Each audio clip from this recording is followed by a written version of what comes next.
You don't notice the exact moment it happens, the moment the line between you and someone else starts to thin. At first it feels harmless, it feels warm, it feels like letting someone in, but slowly something shifts. You realize you're living a life that's been adjusted without your permission, and the unsettling part is how natural it felt to let it happen. Love becomes a slow removal of your own weight, not because you're weak, but because closeness changes the way you hold yourself. Chapter 1. Why it begins this way. You never go into love expecting to lose parts of yourself. You go in because something in you wants to be understood. You want someone to look at the parts you usually keep quiet. You want the heaviness you carry to feel less isolated. When someone finally notices you in a real way, something in you reacts. It's subtle. You adjust a little, you soften a little. You pay attention to their reactions before your own. It doesn't feel like a sacrifice. It feels like connection. You assume this is what closeness looks like. A small shift here, another one there, barely noticeable. You think you're choosing it, but when you look back, you realize these small shifts were steps away from yourself. Not dramatic ones, quiet ones. The kind that don't register until you try to be alone again, and it feels heavier than it should. You didn't lose yourself all at once, you drifted. A slow, steady drift that didn't look like danger until it was already done. Chapter 2. When you stop hearing your own voice. There comes a point where your inner world starts rearranging itself around someone else. Your thoughts don't feel isolated anymore. Your decisions feel tied to another present. You measure yourself through a lens you didn't build, not because you're being controlled, but because you want to stay wanted. Your questions change. It's no longer, what do I feel? It becomes, how will they react? It's no longer, what do I want? It becomes, what keeps this steady? This is where you start fading, not visibly, just quietly. Internally, you stop checking in with yourself and you stop noticing when your own needs slide to the background. You stop hearing the voice that used to tell you what mattered, not because it disappeared, but because you stopped listening. Love can make another person's voice louder than your own, and it doesn't feel wrong. It feels like unity, like connection, like the closeness everyone talks about. But human beings aren't meant to dissolve into each other. You're meant to stand next to someone, not inside them. Blurring feels safe, blurring feels warm, but blurring also creates confusion, and eventually you can't tell where your thoughts end and theirs begin. That's when love stops feeling grounding and starts feeling disorienting. Chapter 3.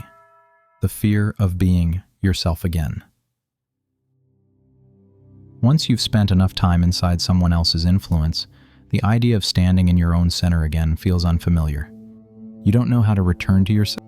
You don't know what remains. You don't know if the version of you before this still exists in any clear form. Connection changes you, attachment reshapes you, and losing yourself isn't a dramatic collapse. It's a quiet side effect of wanting closeness too much. You start to fear the parts of you that stand alone. You fear that if you speak up, you'll create tension. You fear that if you take space, you'll lose the relationship. You fear that if you return to yourself fully, you'll be left behind. So you adjust, you soften, you hold back. Not because it feels right, but because the version of you that acted independently now feels distant. You're not afraid of being alone. You're afraid of being unknown, even to yourself. You've built routines around someone else's presence. You've shaped yourself around being accepted. You've created stability by staying small. You didn't lose yourself in a single decision. You lost yourself in every moment you hesitated to show who you actually were. Love becomes the thing you hold on to because you aren't sure what's left without it.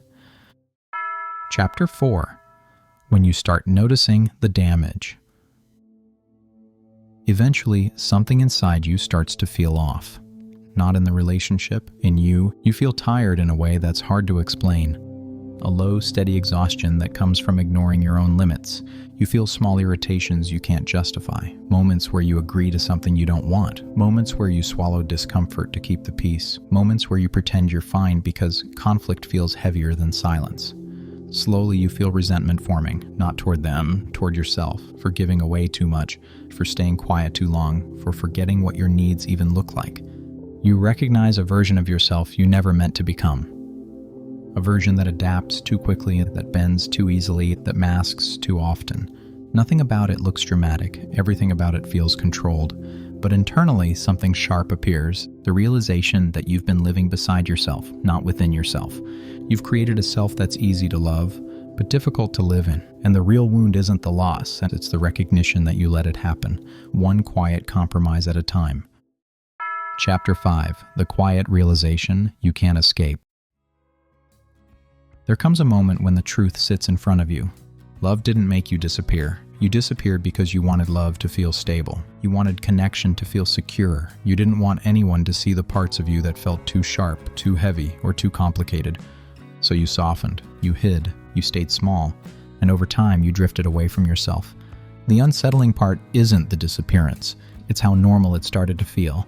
You told yourself this is what closeness requires, that this is what it means to care, that shrinking is safer than being seen fully. But beneath all of that, a quiet truth keeps pushing through. Love isn't supposed to erase you. Connection isn't supposed to quiet you. Closeness isn't supposed to blur you out of your own life. The real damage happens long before the relationship shows strain. It happens internally.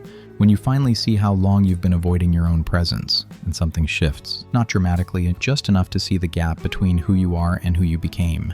You realize losing yourself wasn't the cost of love, it was the cost of abandoning your own voice.